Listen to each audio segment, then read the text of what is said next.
ವೀಕ್ಷಕರೇ, ನಿಮ್ಮೆಲ್ಲರಿಗೂ ಬೇಗನೆ ಬರಲಿಕ್ಕಿರುವಂಥ ಯೇಸು ಕ್ರಿಸ್ತನ ನಾಮದಲ್ಲಿ ನಿಮ್ಮೆಲ್ಲರಿಗೂ ಮಧುರವಾದ ವಂದನೆಗಳು. ಈ ವಿಶೇಷವಾದ ಸಂದರ್ಶನದ ಈ ಕಾರ್ಯಕ್ರಮಕ್ಕೆ ನಿಮ್ಮೆಲ್ಲರಿಗೂ ಸ್ವಾಗತ. ಈ ದಿನ ಕೂಡ DGM ಸಭೆಯ ಸಭಾಪಾಲಕರು ಮತ್ತು ವಿಶ್ವಾಸದ ಮನೆಯ ಸಂಸ್ಥಾಪಕರಾಗಿರುವಂಥ ಸುನಿಲ್ ಜಾನ್ ಡಿಸೋಜ್ ಅವರು ನಮ್ಮ ಮಧ್ಯದಲ್ಲಿದ್ದಾರೆ. ಅವರನ್ನ ಕಾರ್ಯಕ್ರಮಕ್ಕೆ ನಾವು ಸ್ವಾಗತಿಸೋಣ. ಪಾಸ್ಟರ್, ನೀವು ಅನೇಕ ಈಗಾಗಲೇ ನಾವು ಕಳೆದ ಸಂಚಿಕೆಯಲ್ಲಿ ನೀವು ಮಾನಸಿಕ ಪುನರ್ವಸತಿಯ ಕೇಂದ್ರದ ಕುರಿತಾಗಿ ನಾವು ಒಂದು ಸಂದರ್ಶನವನ್ನು ಮಾಡಿದೆವು. ಇನ್ನೊಂದು ಸಂದರ್ಶನದಲ್ಲಿ ನಿಮ್ಮನ್ನು ಸಂಧಿಸುವುದರಲ್ಲಿ ನಾನು ಬಹಳ ಸಂತೋಷವುಳ್ಳನಾಗಿದ್ದೇನೆ. ನೀವು ಕೇವಲ ಈ ಮಾನಸಿಕ ಪುನರ್ವಸತಿಯ ಕೇಂದ್ರವನ್ನು ಮಾತ್ರ ನಡೆಸ್ತಾ ಇಲ್ಲ, ಅದರೊಟ್ಟೊಟ್ಟಿಗೆ ಇನ್ನೂ ಅನೇಕ ವಿಧವಾದಂಥ ಸೇವೆಯನ್ನು ಮಾಡ್ತಾ ಇದ್ರೆ. ಈ ಸಮಯದಲ್ಲಿ ನಾನು ನಿಮಗೆ ಕೇಳುವಂತ ಒಂದು ಪ್ರಶ್ನೆ ಏನಂತ ಹೇಳಿದ್ರೆ, ಈ ಅನಾಥಾಶ್ರಮ ಕೂಡ ನಡೆಸ್ತಾ ಇದ್ದಾರೆ. ಅನಾಥಾಶ್ರಮ ಇದೆ, ಅದು ವಿಶ್ವಾಸದ ಮನೆ ಅನಾಥಾಶ್ರಮ. ವಿಶ್ವಾಸದ ಮನೆ ಅನಾಥಾಶ್ರಮ ಎಂಬುದಾಗಿ ನೀವು ನಡೆಸ್ತಾ ಇದ್ದೀರಾ. ಇದ್ರ ಕುರಿತು ಒಂದು ಸಂಕ್ಷಿಪ್ತ ವಿವರಣೆ ಕೊಡಿ. ಆಕ್ಚುಲಿ ನಾವು ಈ ಒಂದು ಮಾನಸಿಕ ಸ್ವಸ್ಥರ ಪುನರ್ವಸತಿ ಕೇಂದ್ರವನ್ನು ಆರಂಭಿಸಿದ ನಂತರ ಈ ಮನೆಗಳಿಗೆ ಜನರನ್ನು ರಿಯೂನಿಟೆಡ್ ಅಂದ್ರೆ ನಾವು ಪುನಃ ಒಟ್ಟುಗೂಡಿಸುವಂಥ ಸಂದರ್ಭದಲ್ಲಿ ಕೆಲವು ನಮಗೆ ಪ್ರತಿಕ್ರಿಯೆಗಳು ನಮಗೆ ಸಿಗ್ಲಿಕ್ಕೆ ಆರಂಭವಾದವು. ಕೆಲವೊಬ್ಬರು ಅವರನ್ನು ಸ್ವೀಕಾರ ಮಾಡುವುದಿಲ್ಲ, ಅವ್ರ ಸ್ವಂತ ಮನೆಯವರೇ ಅವರನ್ನು ಸ್ವೀಕರಿಸುವುದಿಲ್ಲ. ಇನ್ನು ಕೆಲವರು ಅವರನ್ನು ಕೆಲವು ಕಡೆ ಅವರಿಗೆ ಆ ಒಂದು ಪ್ಲೇಸಿಗೆ ಹೋದ್ರು, ಮನೆಗಳು ವಿಳಾಸಗಳು ಸಿಕ್ಕಿದ್ರು ಅವರ ಕುಟುಂಬದವರು ಅಲ್ಲಿ ಇರುವುದಿಲ್ಲ. ಅಂದರೆ 10-15 ವರ್ಷದಿಂದ 20 ವರ್ಷದಿಂದ ಆ ಒಂದು ಸ್ಥಳದಲ್ಲಿ ಅವರು ಬಾಡಿಗೆ ಮನೆಗಿದ್ರು. ಆ ರೀತಿಯಲ್ಲಿ ಇಂಥ ಒಂದು ಸವಾಲುಗಳು ನಮಗೆ ಎದುರಾದಾಗ ಕೊನೆಗೆ ಅನಾಥಾಶ್ರಮವನ್ನು ಆರಂಭಿಸಿದೆವು. ಅಂತವರಿಗೆ ಅಂದ್ರೆ ಅವರ 60ಕ್ಕಿಂತ ಕೆಳಮಟ್ಟದಂತ ವಯೋಮಿತಿ ಉಳ್ಳವರಿಗೆ ಅನಾಥಾಶ್ರಮ ಸ್ಥಾಪಿಸಿದೆವು. ಓಕೆ, ಈಗ ಮಾನಸಿಕ ಪುನರ್ವಸತಿಯ ಕೇಂದ್ರಕ್ಕೆ ಬಂದು ಅವರು ಗುಣಮುಖರಾಗಿ ತಿರುಗಿ ಅವರಿಗೆ ಸರಿಯಾದ ಅವರ ವಿಳಾಸ ಇರೋದಿಲ್ಲ, ಅವರ ಕುಟುಂಬದ ಹಿನ್ನೆಲೆ ಇರೋದಿಲ್ಲ, ಅಂಥವರಿಗೋಸ್ಕರವಾಗಿ ನೀವು ತಿರುಗಿ ಮತ್ತೆ ಅನಾಥಾಶ್ರಮಕ್ಕೆ ಕರೆದುಕೊಂಡು ಬಂದು ಅವರನ್ನ ಪೋಷಿಸಿ. ಸೆಕೆಂಡ್ ಇವರು ಬರ್ತಾರೆ ಕೆಲವೊಮ್ಮೆ, ಅಂದ್ರೆ ಶೋಷಣೆಗೆ ಒಳಗಾದಂತ ಸ್ತ್ರೀಯರು, ಗಂಡನಿಂದ ಶೋಷಣೆಗೆ ಒಳಗಾಗುವಂತ ಸ್ತ್ರೀಯರು ತಮ್ಮ ಮಕ್ಕಳೊಂದಿಗೆ ಎಷ್ಟೋ ಸಲ ಬಂದು ಹೇಳ್ತಾರೆ, ಆತ್ಮಹತ್ಯೆ ಮಾಡ್ಲಿಕ್ಕೆ ಹೋಗಿದ್ದೇವೆ, ಯಾರೋ ನಿಮ್ಮ ವಿಳಾಸ ಹೇಳಿದ್ರು.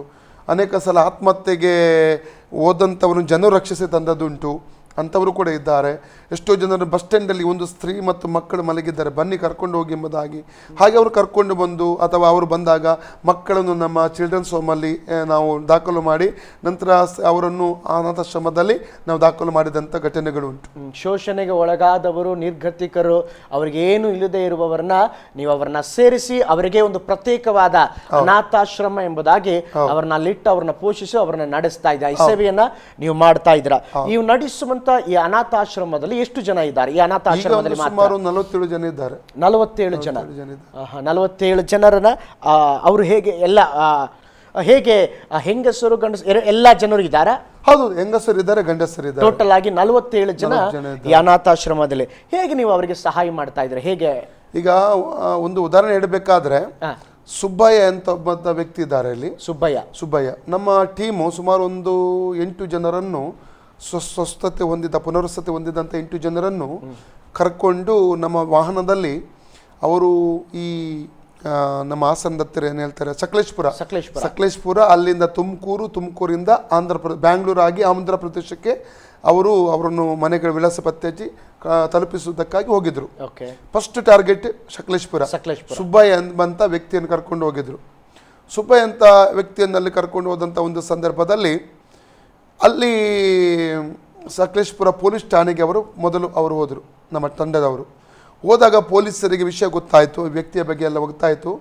22 ವರ್ಷಗಳ ಹಿಂದೆ ಈ ವ್ಯಕ್ತಿ ಆ ಊರಿನಲ್ಲಿ ಒಬ್ಬ ಪೂಜಾರಿಯನ್ನು ಹೊಡೆದು ಕೊಂದಿದ್ದಾರಂತೆ.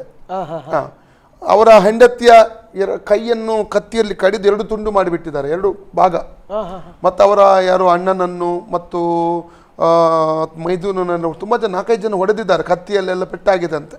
ಹಂಡೆತ್ತು ಕೈ ಎರಡು ತುಂಡಾಗಿದೆ. ಅವ್ರು ಪೂಜಾರಿ ಸತ್ತಿದ್ದ, ಅಂದ್ರೆ ಮಾನಸಿಕ ಅಸ್ವಸ್ಥರಾಗಿದ್ರು ಅವರು.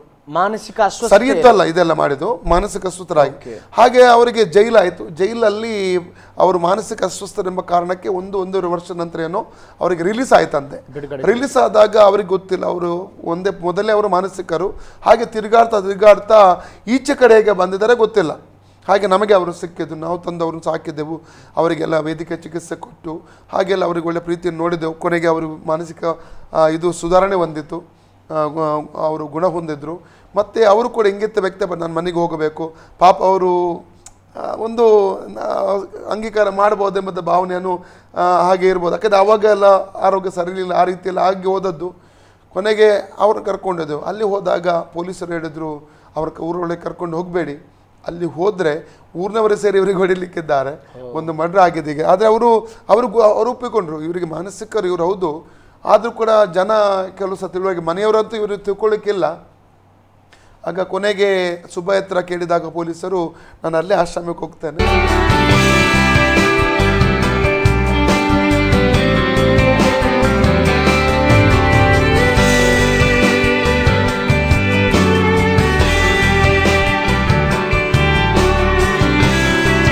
ಅಲ್ಲೇ ನಾನು ಇರ್ತೇನೆ ಎಂಬುದಾಗಿ ಅವರು ನಮ್ಮೊಟ್ಟಿಗೆ ಬಂದು ಇವತ್ತಿಗೂ ನಮ್ಮೊಟ್ಟಿಗಿದ್ದಾರೆ. ಅವರು ಸುಬ್ಬಯ್ಯ ಅಂತ ಅವರ ಹೆಸರು. ಮೊಟ್ಟ ಮೊದಲು ನಿಮ್ಮ ಅನಾಥಾಶ್ರಮ ಸುಬ್ಬಯ್ಯವರ ಮೂಲಕ ಪ್ರಾರಂಭವಾಗಿದೆ. ಅಲ್ಲ, ಅದಕ್ಕಿಂತ ಮುಂಚೆ ಹೇಗೆ ಫಸ್ಟ್ ಈಗ ನಾನು ಏನು ಪ್ರಶ್ನೆ ಕೇಳ್ತಾ ಇದ್ದೀನಿ ಅಂತ ಹೇಳಿದ್ರೆ, ಮಾನಸಿಕ ಅಸ್ವಸ್ಥರ ಪುನರ್ವಸತಿ ಕೇಂದ್ರವನ್ನ ನೀವು ಪ್ರಾರಂಭಿಸಿದ್ರಿ, ಅದು ದೇವರ ದರ್ಶನ ಕೊಟ್ಟು ನಡೆಸಿದ್ರು. ಇದಾದ ಮೇಲೆ ನಿಮಗೆ ಕೆಲವು ಕೇಸ್ಗಳು ಅವ್ರ ಮನೆಗೆ ಹೋದಾಗ ಅವರು ಸ್ವೀಕಾರ ಮಾಡೋದಿಲ್ಲ, ಸಮುದಾಯದಲ್ಲಿ ಅವರು ಸ್ವೀಕಾರ ಮಾಡೋದಿಲ್ಲ. ಓಕೆ, ಇವರಿಗೆ ಕೂಡ ಒಂದು ಪ್ರತ್ಯೇಕವಾಗಿ ಅನಾಥಾಶ್ರಮವನ್ನ ನಾವು ಸ್ಥಾಪಿಸಬೇಕೆಂಬಂತ ಆಲೋಚನೆ ಹೇಗೆ ಪ್ರಾರಂಭವಾಯಿತು, ಯಾವಾಗ ಅದನ್ನು ಪ್ರಾರಂಭಿಸಿದ್ರಿ? ಉದಾಹರಣೆಗೆ ಇಲ್ಲಿ ರಸಕೊಟ್ಟಿ ಅಂತ ಇದ್ದಾರೆ, ಅವರ ಫೋಟೋ ನಾವು ಬೇಕಾದರೆ ವಿಡಿಯೋ ತೋರಿಸ್ತಾರೆ ಈಗ.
ರಸಗುಟ್ಟಿ ನಮ್ಮ ಸುಮಾರು ತಂಡ ಸುಮಾರು ಒಂದು 3-4 ವರ್ಷಗಳ ಹಿಂದೆ 3 ವರ್ಷ ಆಗಿರ್ಬೋದು ಹಿಂದೆ ಕೇರಳ, ಆಂಧ್ರ ಪ್ರದೇಶ ಮತ್ತು ತಮಿಳುನಾಡು ಈ 3 ರಾಜ್ಯಗಳಿಗೆ ಸುಮಾರು ಒಂದು 13 ಜನರು ಕರ್ಕೊಂಡು ಹೋದರು.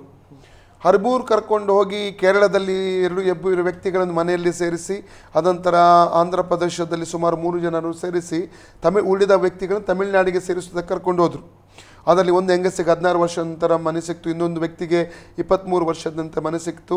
ಹಾಗೆ ಈ ರಸಕುಟ್ಟಿ ಎಂಬಂಥ ವ್ಯಕ್ತಿ ಅವರ ಮನೆಯೆಲ್ಲ ಸಿಕ್ತು, ಕರೆಕ್ಟ್ ವಿಳಾಸಕ್ಕೆ ಹೋಗಿದ್ದಾರೆ ಇವರು. ಅಲ್ಲಿ ಜನ ಊರಿನವರೆಲ್ಲ ಸೇರಿದ್ದಾರೆ. ಅದೇ ಮನೆಯಲ್ಲಿ ಇವರು 23 ವರ್ಷಗಳ ಹಿಂದೆ ಇದ್ದರು, ವಾಸ ಮಾಡ್ತಾಯಿದ್ರು ತನ್ನ ಕುಟುಂಬದ ಜೊತೆಯಲ್ಲಿ. ಆದರೆ ಆ ಮನೆ ಬಾಡಿಗೆ ಮನೆ ಆಗಿತ್ತು. ಅವರ ಮನೆಯ ಲ್ಯಾಂಡ್ಲೋಡ್ ಯಜಮಾನ ಕೂಡ ಸಿಕ್ಕಿದ್ರು. ಅವರಿಗೆ ಕೂಡ ಇವ್ರದ್ದು ರಸಕುಟ್ಟಿಯವ್ರ ಪರಿಚಯ ಆಯಿತು. ಆದರೆ ಅವರಿಗೀಗ ಗೊತ್ತಿಲ್ಲ, ಸಿಟಿಗಳಲ್ಲಿ ಸಿಟಿ ಜೀವನ ಅಂದರೆ ನೆಕ್ಸ್ಟ್ ಮನೆಗೆ ನಾವು ಎಲ್ಲಿ ಹೋಗ್ತೀವಿ ಇನ್ನೊಬ್ಬರಿಗೆ ಹೇಳುವುದಿಲ್ಲ. ಅವರು ಹೇಳಿದ್ರು ಕೂಡ ಬದಲಾವಣೆ ಆಗ್ತಾ ಹೋಗ್ತದೆ. ಇಷ್ಟು ವರ್ಷಗಳಲ್ಲಿ ಎಷ್ಟು ಮನೆ ಬದಲಾವಣೆ ಆಗಿರ್ಬೋದು, ಸ್ವಂತ ಮನೆಯಲ್ಲೇ ಇಲ್ಲಿಗೆ ಅದು ಹೋಗಿರ್ಬೋದು, ಗೊತ್ತಿಲ್ಲ. ಅದು ಊರಿನವರಿಗೆ ಕೆಲವು ನೆರೆಕೆರವಿಗೆ ಇವ್ರದ್ದು ಪರಿಚಯ ಆಯಿತು. ಈಗ ಏನು ಮಾಡೋದು, ಕುಟುಂಬ ಇಲ್ಲ ಈಗ ಅಲ್ಲಿ. ಕೊನೆಗೆ ಊರಿನವರೆಲ್ಲ ಅವ್ರಲ್ಲೇ ಹೇಳಿದ್ರು, ಅವ್ರ ರಸ್ತೆಯಲ್ಲಿ ಬಿಟ್ಟು ಹೋಗಿ ಸುಮ್ಮನೆ ಇಷ್ಟು ಕಷ್ಟಪಟ್ಟು ಇಲ್ಲಿ ತಂದಿದ್ದೀರಿ, ಪುನಃ ಕರ್ಕೊಂಡು ಹೋಗ್ತೀರಾ ಅಂತ. ಆಗ ನಮ್ಮ ತಂಡ ಹೇಳಿತು, ಇಷ್ಟು ಸಮಯದಿಂದ ಇವನು ನಾವು ಸಾಕಿದ್ದು ರಸ್ತೆಯಲ್ಲಿ ಬಿಟ್ಟು ಬಿಡುವುದಕ್ಕೋಸ್ಕರವಾಗಿ ಅಲ್ಲ. ನಮ್ಮ ಸೇವೆ ಫಲ ಕಾಣುವಂಥ ನಮ್ಗೆ ಫಲ ನೋಡಬೇಕು, ಅದಕ್ಕೆ ರಸ್ತೆಯಲ್ಲಿ ಬಿಟ್ಟು ಹೋಗೋದು, ಇಲ್ಲಿ ಕರ್ಕೊಂಡು ಹೋಗ್ತೇವೆ ಅಂತೇಳಿ ಕರ್ಕೊಂಡು ಬಂದರು. ಆ ರಸಕೋಟಿಗೆ ತುಂಬ ಸಂತೋಷ, ಇವತ್ತಿಗಿದ್ದಾರೆ ಇಲ್ಲಿ ರಸಕೋಟಿ. ರಸಕೋಟಿಯವರು. ಹಾಗಾದ್ರೆ ಆ ರಸಕೋಟಿಯವರು ಫಸ್ಟ್ ವ್ಯಕ್ತಿನ ನಿಮ್ಮ ಅನಾಥಾಶ್ರಮ ಅವರ ಮುಖಾಂತರನೇ ಅವ್ರು ಕರ್ಕೊಂಡು ಹೋದಾಗ ಅವರ ಮನೆಯನ್ನು ಬದಲಾವಣೆ ಮಾಡಿದ್ರಿಂದ ಅವ್ರ ಮನೆ ಸಿಗ್ಲಿಲ್ಲ. ಅದ್ರ ಮುಖಾಂತರವಾಗಿ ಪ್ರಾರಂಭವಾದದ್ದೇ ವಿಶ್ವಾಸ ಮನೆಯ ಅನಾಥಾಶ್ರಮ. ಹಾಗೆ ಪ್ರಾರಂಭವಾಗಿ ಈಗ ಸುಮಾರು 47 ಜನರನ್ನ ನೀವು ಇದು ಮಾಡ್ತಾ ಇದ್ದೀರಾ. ಹೇಗೆ ನೀವು ಅವರಿಗೆ ಸಹಾಯ ಮಾಡ್ತೀರಿ? ಈಗ ಹೇಳಿದ್ರೆ ಅವರಿಗೆ ವಿದ್ಯಾಭ್ಯಾಸ ಇರೋದಿಲ್ಲ, ಕೆಲವರೆಲ್ಲ ಆ ಯೌವನ ಪ್ರಾಯ ಮುಗಿದಿರುತ್ತದೆ, ಕೆಲವರು ಮಾನಸಿಕವಾಗಿ ಈಗ ಓದುವಂತ ಇದು ಇರೋದಿಲ್ಲ. ಈಗ ಕೇವಲ ಆಶ್ರಮದಲ್ಲಿ ಇಟ್ಕೊಂಡು ಅವ್ರಿಗೇನಾದ್ರೂ ಅವ್ರನ್ನ ಇಟ್ಕೊಂಡು ಈಗ ಅವ್ರು ಚೆನ್ನಾಗಿ ಆಗಿದ್ದಾರೆ, ಈಗ ಅವ್ರಿಗೆ ಮನೆ ಮಾತ್ರ ಇಲ್ಲ, ಅವ್ರಿಗೆ ಸ್ವಂತ ಜನರು ಇಲ್ಲ. ಈಗ ಅವ್ರನ್ನ ನೀವು ಏನ್ ಮಾಡ್ತೀರಾ?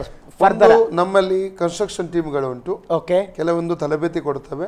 ಟೈಲರಿಂಗ್ ಕೂಡ ಇದೆ ನಮ್ಮಲ್ಲಿ, ಮತ್ತು ಕೆಟಲ್ ಮೇಕ್ ಇದೆ. ಅದರ ನಂತರ ಅಗ್ರಿಕಲ್ಚರ್ ಕೂಡ ನಮ್ಮಲ್ಲಿ ಇದೆ. ಮತ್ತು ಮ್ಯಾಟ್ಗಳನ್ನು ಮಾಡುವಂಥ ಡಿಫ್ರೆಂಟ್ ಇದೆಲ್ಲ ನಾವು ಅವರಿಗೆ ಇದು ಮಾಡ್ತೇವೆ. ಹಾಗೆ ಕೆಲವೊಂದು ಇದನ್ನು ಅವರು ಕಲಿತುಕೊಳ್ತಾರೆ ಇಲ್ಲಿ. ಅವರು ಮತ್ತೆ ಹೊರಗೆ ಹೋಗಿ ಮಾಡುವ ಹಾಗಿಲ್ಲ, ನಮ್ಮಲ್ಲಿ ಇದ್ದುಕೊಂಡು ಇದೆಲ್ಲವನ್ನು ಮಾಡ್ತಾ ಇದ್ದಾರೆ, ಸಂತೋಷವಾಗಿದ್ದಾರೆ. ಎಲ್ಲ ವಿಧವಾದಂತ ಕಾರ್ಯಕ್ರಮಗಳನ್ನ ಮತ್ತು ಅಲ್ಲಿ ವ್ಯಾಯಾಮ ಇದೆ, ಟೈಮ್ ಟು ಟೈಮ್ ಎಲ್ಲ ಒಂದು ಟಿವಿ ಇದೆ, ಟಿವಿ ನೋಡ್ತಾರೆ. ಡಿಫ್ರೆಂಟ್ ಇದರಲ್ಲಿ ಅವ್ರು ಸಂತೋಷವಾಗಿದ್ದಾರೆ. ಮತ್ತೆ ಹೇಗೆ ನೀವು ಮುಂದೆ ಏನ ಈಗ ಇದು 47 ಜನರ ಇದ್ದಾರೆ, ಅನಾಥಾಶ್ರಮವನ್ನ ನಡೆಸ್ತಾ ಇದ್ದೀರಾ, ಇನ್ನು ಏನಾದರೂ ಹೊಸ ಆಲೋಚನೆಗಳು, ಇನ್ನೂ ಏನಾದರೂ ಮಾಡಬೇಕೆಂಬಂತ ಹೊಸ ಉದ್ದೇಶಗಳೊಂದಿಗೆ ಇದ್ದೀರಾ? ನಮ್ಮದು ಆಲೋಚನೆ ರಸ್ತೆ ಬದಿಯಲ್ಲಿ ಒಬ್ಬ ವ್ಯಕ್ತಿ ಕೂಡ ಇರಬಾರದು. Praise God. ನಮ್ಮ ಒಂದು ಆಸೆ ಅಂದರೆ ಇನ್ನೂ ಕಟ್ಟಡಗಳನ್ನು ಕಟ್ಟಬೇಕು ಮತ್ತು ಇಂಥ ವ್ಯಕ್ತಿಗಳಿಗೆ ಸಹಾಯ ಮಾಡಬೇಕೆಂಬಂಥ ಒಂದು ದರ್ಶನ ದೇವರು ಕೊಟ್ಟಿದ್ದಾನೆ. ದೇವರ ಚಿತ್ತ ಆದರೆ 2017ನಲ್ಲಿ ಇನ್ನೊಂದು ದೊಡ್ಡ ಕಟ್ಟಡಕ್ಕೆ ನಾವು ಅಸ್ಥಿವಾರ ಹಾಕ್ಲಿಕ್ಕೆ ಹೋಗ್ತೇವೆ. ಇಂಥವರಿಗೋಸ್ಕರನೇ ಇರುವಂಥ ಒಂದು ಕಟ್ಟಡಕ್ಕೆ ಅಸ್ಥಿವಾರ ನಾವು ಹಾಕ್ಲಿಕ್ಕೆ ಹೋಗ್ತೇವೆ. ಪ್ರತ್ಯೇಕ ಈಗ ನಿರ್ಗತಿ ಈ ವಿಧವಾದಂಥ ಕಾರ್ಯದಲ್ಲಿ ಬಂದು ಅವರಿಗೆ ನೆಲೆ ಇಲ್ಲದವರಿಗೆ ಇವರಿಗೆ ಅಂತ ಒಂದು ದೊಡ್ಡ ಒಂದು ಕಾರ್ಯವನ್ನು ಕಟ್ಟಬೇಕೆಂಬುದಾಗಿ ವೇಟ್ ಮಾಡ್ತಾ ಇದ್ದಾರೆ. ನಮಗೆ ಯಾರಾದರೂ ಒಂದು ವೇಳೆ ಅಕ್ಕಿ ಕೊಡ್ಬೋದು, ಮೆಡಿಸಿನ್ ಕೊಡ್ಬೋದು, ಏನಾದರೂ ಅವರಿಗೆ ವಸ್ತ್ರಗಳನ್ನು ಕೊಡ್ಬೋದು, ಡಿಫ್ರೆಂಟ್ ಆಗಿರುವಂಥ ಪೇಸ್ಟ್ಗಳನ್ನು ಕೊಡ್ಬೋದು, ಸಾಬೂನುಗಳು, ಅವರಿಗೆ ಸಹಾಯ ಮಾಡುವಂಥ ಆಸೆ ಇದ್ದರೆ ಯಾವುದೇ ವಿಧವಾಗಿ ಸಹಾಯಗಳನ್ನು ಜನರು ಮಾಡಲಿಕ್ಕೆ ಸಾಧ್ಯ ಇದೆ. ಪ್ರಿಯ ವೀಕ್ಷಕರೇ, ಈಗಾಗಲೇ ಸಂಸ್ಥಾಪಕರು ಹೇಳ್ತಾ ಇದ್ದಾರೆ ಏನಂತ ಹೇಳಿದ್ರೆ, ನೀವು ಕೂಡ ಈ ಸೇವೆಯಲ್ಲಿ ನೀವು ಪಾಲ್ಗೊಳ್ಬೋದು. ನೀವು ಇದು ಅವ್ರು ಹೇಳಿದ ಹಾಗೆ ಹಣದ ಸಹಾಯ ಮಾಡ್ಬೋದು, ವಸ್ತುಗಳ ಸಹಾಯ ಮಾಡ್ಬೋದು. ಆ ವಿಧವಾದಂಥ ಕಾರ್ಯಗಳನ್ನು ಕೊಟ್ಟು ಈ ಅನಾಥಾಶ್ರಮದಲ್ಲಿ ಇರುವಂಥ ಈ ವ್ಯಕ್ತಿಗಳಿಗೆ ನೀವು ನಿಮ್ಮ ಕೈಗಳನ್ನು ಜೋಡಿಸುವುದಾದರೆ ಅವರು ಕೂಡ ಅವರ ಜೀವನದ ಭವಿಷ್ಯದಲ್ಲಿ ನಿಮ್ಮ ಒಂದು ಪ್ರತಿಫಲವು ಕೂಡ ಅವರ ಜೀವನದಲ್ಲಿ ಇರುವಂಥದ್ದಾಗಿದೆ. ಪ್ರಿಯ ವೀಕ್ಷಕರೇ, ಈ ಸಂದರ್ಶನದಲ್ಲಿ ಕೂಡ ವಿಶ್ವಾಸದ ಮನೆಯ ಅನಾಥಾಶ್ರಮದಲ್ಲಿ ಇರುವಂಥ ಜನರ ಕುರಿತಾಗಿ ಒಂದು ಸಂಕ್ಷಿಪ್ತ ವರದಿಯನ್ನು ನಾವು ನೋಡಿಕೊಂಡಿದ್ದೇವೆ. ಸತತವಾಗಿ ಅವರು ಮಾಡುವಂಥ ಸೇವೆಗಾಗಿ ನೀವು ಪ್ರಾರ್ಥಿಸಿರಿ, ಆ ಸೇವೆಗಾಗಿ ಕೊಡುಗೆಗಳನ್ನು ಕೊಡ್ರಿ, ಕೈಗಳನ್ನು ಜೋಡಿಸಿ, ದೇವರು ನಿಮ್ಮನ್ನು ಧಾರಾಳವಾಗಿ ಆಶೀರ್ವದಿಸ್ತಾರೆ. ಪಾಸ್ಟರ್, ನಿಮ್ಮ ಅತ್ಯಮೂಲ್ಯವಾದ ಸಮಯವನ್ನು ಬದಿಗೊಟ್ಟು ನಿಮ್ಮ ವಿಶೇಷವಾದ ಸಂದರ್ಶನ ಸಮಯಕ್ಕಾಗಿ ನಮ್ಮೊಂದಿಗೆ ಬಂದು ನಿಮ್ಮ ಮನದಾಳದ ಮಾತನ್ನು ತಿಳಿಸಿದ್ದಕ್ಕಾಗಿ ಧನ್ಯವಾದಗಳು. ಪ್ರಿಯ ವೀಕ್ಷಕರೇ, ವಿಶೇಷವಾದ ವರದಿಯ ಸಂಚಿಕೆಯೊಂದಿಗೆ ನಾನು ನಿಮ್ಮ ಮುಂದೆ ಬರುತ್ತೇವೆ. ಅಲ್ಲಿವರೆಗೆ ನಿಮ್ಮ ನೆಚ್ಚಿನ ಆಸರೆ ಟಿವಿಯನ್ನು ವೀಕ್ಷಿಸ್ತಾ ಇರಿ. ವಂದನೆಗಳು.